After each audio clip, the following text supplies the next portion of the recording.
Evangelio de nuestro Señor Jesucristo según San Lucas.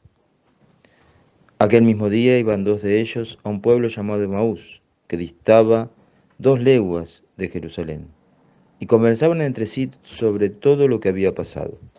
Y sucedió que mientras ellos conversaban y discutían, el mismo Jesús se acercó y siguió con ellos, pero sus ojos estaban retenidos para que no lo conocieran. Él les dijo: ¿De qué discutís entre vosotros mientras van andando? Ellos se pararon con aire entristecido. Uno de ellos, llamado Cleofás, le respondió: ¿Eres tú el único residente en Jerusalén que no sabe las cosas que en estos días han pasado en ella? Y él les dijo: ¿Qué cosas? Ellos le dijeron: Lo de Jesús de Nazaret, que fue un profeta poderoso en obras y palabras delante de Dios y de todo el pueblo, y cómo nuestros sumos sacerdotes y magistrados le condenaron a muerte y crucificaron. Nosotros esperábamos que sería el que iba a librar a Israel. Pero con todas estas cosas, llevamos ya 3 días desde que esto pasó. El caso es que algunas mujeres de las nuestras nos han sobresaltado, porque fueron de madrugada al sepulcro, y al no hallar su cuerpo, vinieron diciendo que hasta habían visto una aparición de ángeles que decían que él vivía. Fueron también algunos de nuestros al sepulcro y lo hallaron tal cual las mujeres habían dicho, pero a él no lo vieron. Él les dijo: Oh insensatos y tardos de corazón para creer todo lo que dijeron los profetas. ¿No era necesario que el Cristo padeciera eso y entrara así en su gloria? Y empezando por Moisés y continuando por todos los profetas, les explicó lo que había sobre él en todas las escrituras. Al acercarse al pueblo de donde iban, él hizo ademán de seguir adelante, pero ellos le forzaron diciéndole: Quédate con nosotros, porque atardece y el día ya ha declinado. Y entró a quedarse con ellos. Y sucedió que cuando se puso a la mesa con ellos, tomó pan, pronunció la bendición, lo partió y se lo iba dando. Entonces se les abrieron los ojos y lo reconocieron, pero él desapareció de su lado. Y dijeron unos a otros: ¿No estaba ardiendo nuestro corazón dentro de nosotros cuando nos hablaba en el camino y nos explicaba las escrituras?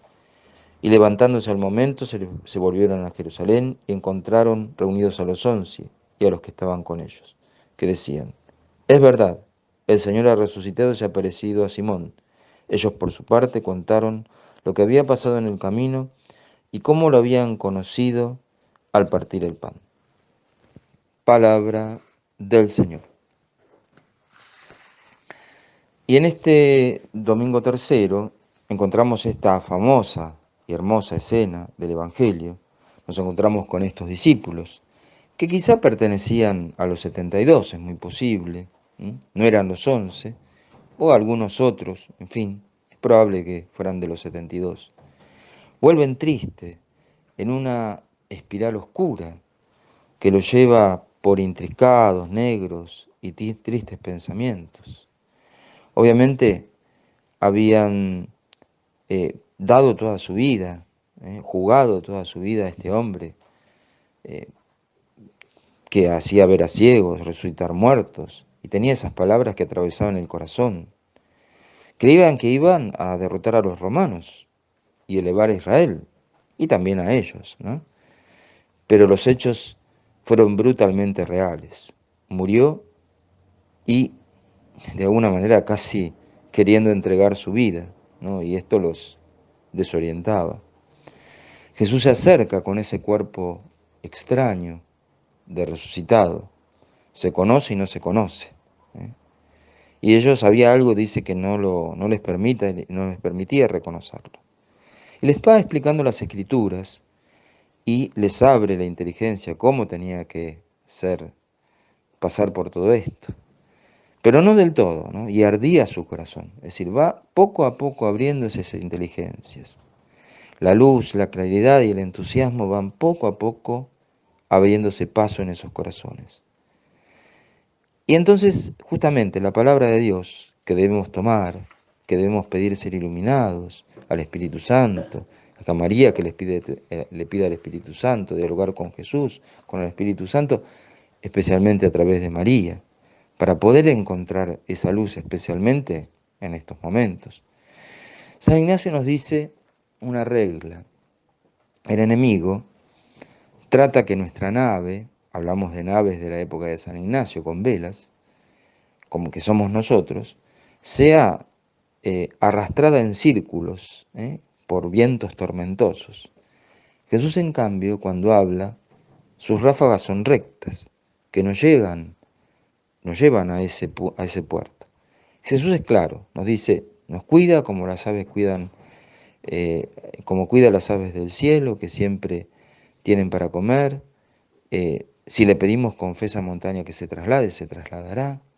Que oremos siempre, que estará siempre con nosotros y no tengamos miedo, que seamos mansos, humildes, compasivos, que roguemos por el enemigo. Es claro Jesús. En estas cosas y en muchas, algunas muy consoladoras, estaré siempre con ustedes. Pero nosotros complicamos con nuestros intereses, sentimientos, debilidades, dificultades, cosas del mundo, deficiencias personales. En nuestro caminar y en esta pandemia siempre nos pasa. Y la palabra de Dios nos da. Tenemos que tenerla permanentemente y pedir esa gracia, esa luz, para encontrar esa luz en el camino. Aunque sea de a poco. Quizás de a poco, como estos discípulos. No es con una luz extraordinaria, sino paso a paso que nos va iluminando. Y el Señor hace que pase. Pero el ardor, la luz, hace que prenda en el corazón, le pide que estos discípulos que se queden. Y cuando parte el pan y lo reparte, lo reconoce. Es decir, acá se da una cosa impresionante, cómo misteriosamente en la Eucaristía reconocemos la presencia de Jesús. En eso que quizá no parece que sea la luz, somos iluminados y somos penetrados y consolados por la presencia de Jesús. Dice San Juan Pablo II que hay muchos hambres y que debemos en el mundo y que debemos ayudar, tenemos que poner toda la humanidad y los cristianos el hombro para saciar esas hambres. Pero hay un hambre más profunda, que es el hambre de la Eucaristía. Hoy quizá vemos esa necesidad de estar con el Señor. Y quizá también nos hace pensar en esta situación en las rutinas que a veces, con que nos acercamos a veces a esa Eucaristía, lo rutinario, ¿no? Puede pasar. O quizá también, ¿qué pasaría si no hubiera un solo sacerdote en el mundo para celebrar esa Eucaristía, ese alimento, ¿no?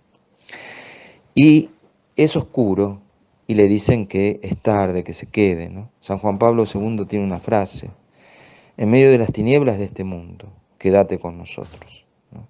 En ese momento no había una pandemia, un mundo materialista, de excesivo placer, orgullo, egoísmo, ¿no? En fin. Y en este momento, obviamente, una oscuridad. En todo momento, en este mundo tan difícil, y especialmente en este momento, le pedimos al Señor. Su presencia es fundamental en la palabra y hoy no en la Eucaristía, pero en abrir el corazón para que venga a nosotros. Que María Santísima, aquella que escuchó esas palabras de Jesús en Nazaret y después, y deseaba comulgar de manos de Pedro, de Juan, de algún discípulo, encontrarse con su Hijo. Que nos dé la gracia de poder tener esa palabra de Dios, aunque no encontremos a veces, pedir esa luz, ir iluminando nuestro camino, especialmente en estos momentos. Desear, pensar en esa presencia de Jesús, que venga a nuestro corazón a pesar de que hoy no podemos comulgar, pero pensar en esa realidad y pedirle al Señor que se quede. La oscuridad puede ser muy grande, pero el Señor está. Sabemos que está y estará siempre con nosotros. Él lo ha prometido a pesar que puedan ser momentos oscuros. Y que la bendición del Padre, del Hijo y del Espíritu Santo descienda sobre ustedes, sobre sus familias y permanezca para siempre. Aleluya, aleluya.